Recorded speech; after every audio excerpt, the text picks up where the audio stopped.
مایا ایک نرم دل، بھیگی سی آنکھیں اور اتنی سچی وفا کہ اس کا عکس اس کے سارے چہرے پر بھی جھلک جاتا تھا۔ شاید اسی وفا کا مقدر زخم ہونا تھا۔ اس کی شادی شایان سے ہوئی، ایک پڑھا لکھا خوش شکل نوجوان جو اپنے والد مسٹر ہادی شاہ کے ساتھ ایک بڑی کمپنی میں ملازمت کرتا تھا۔ مایا جب اس گھر آئی تو شروع میں سب کچھ ٹھیک لگا۔ شایان بھی محبت بھرا خیال رکھنے والا تھا، مگر وقت کے ساتھ اس کی مصروفیات بڑھتی گئیں۔ دفتر، دوست، محفلیں، وہ اکثر رات گئے آتا، کچھ لمحے مایا کے پاس بیٹھتا اور پھر تھک کے سو جاتا۔ مایا کا دل تنہا رہنے لگا۔ مسٹر ہادی شاہ کی موجودگی اب اسے عجیب سی لگنے لگی تھی۔ اکثر مایا پر نظریں ٹکائے رہتے، ایسی نظریں جو بظاہر باپ جیسی ہوتی، مگر کہیں کہیں ان میں کوئی اور کیفیت چھپی ہوتی۔ مایا اکثر خود کو سمجھاتی، یہ سب میرا وہم ہے، میں ہی زیادہ سوچ رہی ہوں، مگر دل تھا کہ مانتا ہی نہیں تھا۔ ایک رات سب کچھ بدل گیا۔ مایا اپنے کمرے میں تھی جب اچانک دروازہ کھلا۔ مسٹر ہادی شاہ اندر آئے اور دروازہ اندر سے لاک کر دیا۔ مایا کا رنگ اڑ گیا، وہ کپا کر اٹھی۔ یہ آپ کیا کر رہے ہیں؟ مسٹر ہادی شاہ آہستہ آہستہ اس کے قریب آتے گئے، آنکھوں میں ایک عجیب سی شدت۔ مایا، مت ڈرو، میں تم سے محبت کرتا ہوں۔ میں تمہارے جسم کا نہیں، تمہارے وجود کا عاشق ہوں۔ تمہاری باتیں، تمہاری خاموشی، سب کچھ مجھے اپنی طرف کھینچتا ہے۔ مایا پیچھے ہٹتے ہوئے بولی، آپ کا دماغ خراب ہو گیا ہے، میں آپ کے بیٹے کی بیوی ہوں۔ ہادی شاہ نے جیسے کوئی تھکی ہوئی آہ بھری۔ شایان تمہیں چاہتا ہی کتنا ہے، میں نہیں کہتا کہ تم اسے چھوڑ دو، بس مت سمجھو میری نظریں غلط ہیں، یہ دل سنبھلتا ہی نہیں۔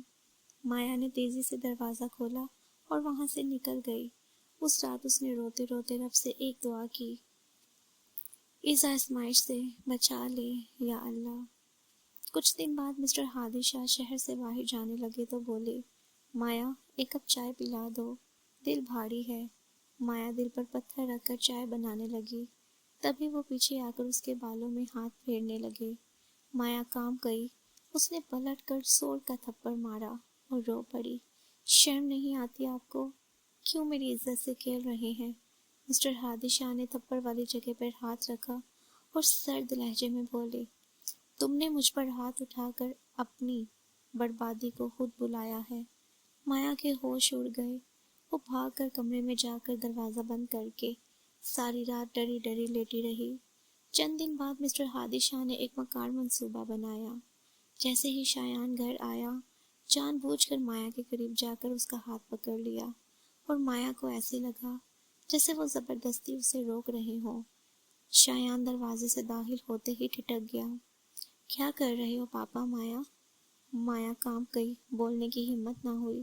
مسٹر ہادی شاہ فوراً بولے، بیٹا، تمہاری بیوی یہ خود میرے قریب ہونے کی کوشش کرتی رہی ہے، اور آج دیکھو یہ کس طرح میرے ساتھ، میں تو خود حیران ہوں۔ شایان نے آنکھ بگولا ہو کر مایا کو دیکھا۔ مایا چیخی، نہیں، ایسا نہیں ہے، یہ جھوٹ بول رہے ہیں، میں نے کچھ نہیں کیا۔ مگر شایان کا دل پتھر ہو چکا تھا۔ مایا کہیں چلی گئی، نہ کسی نے اسے ڈھونڈا، نہ کوئی خبر ملی کہ وہ زندہ بھی ہے یا نہیں۔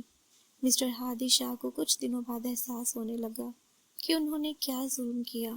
مایا کا سادہ پن، اس کی سچی محبت، اس کا ڈر، سب کچھ ان کے دماغ میں گردش کرنے لگا۔ راتوں کو جاگ جاگ کر سوچتے، میں نے کیوں اس پر الزام لگا کر اسے ذلیل کیا؟ میں تو خود اس سے محبت کرتا تھا، پھر اسے اس طرح توڑ دیا۔ ایک دن بخار میں تپتے ہوئے انہوں نے شایان کا انتظار کیا۔ جیسے ہی شایان گھر آیا، مسٹر ہادی شاہ نے اس کے سامنے بیٹھ کر سارا سچ اگل دیا۔ کیسے پہلی نظر میں ہی مایا دل کو بھا گئی تھی، کیسے وہ اپنی محبت کو سنبھال نہ پائے، کیسے اس کے بالوں کو چھوا، اس پر الزام لگایا تاکہ اس کو سبق سکھائے۔ سب کچھ شایان نے سب کچھ سنا، چپ رہا، پھر ٹھنڈی سانس لے کر کہا، پاپا، اگر آپ مجھ سے ایک بار کہتے کہ وہ آپ کو اچھی لگتی ہے تو شاید میں اسے آپ کے حوالے کر دیتا، لیکن آپ نے جو کیا وہ میرے لیے بھی شرم کا مقام ہے۔ آپ نے میرے بھروسے کا گلا گھونٹ دیا۔ شایان اس دن کے بعد ہمیشہ کے لیے اس گھر کو چھوڑ گیا۔ مایا کو ڈھونڈنے اور اسے معافی مانگنے مسٹر ہادی شاہ ویران کوٹھی میں اکیلے رہ گئے، اپنی خاموش محبت کی گواہی لیے۔ جن راتوں کا سکون مایا کے نام تھا، اب انہی راتوں کے اندھیرے انہیں کاٹنے لگے۔ محبت اگر خاموش ہو جائے تو وہ دل پر سب سے زیادہ زخم چھوڑ جاتی ہے، اور کبھی کبھی وہ زخم اتنے گہرے ہوتے ہیں کہ انسان آخری سانس تک اسے سہلاتا رہتا ہے۔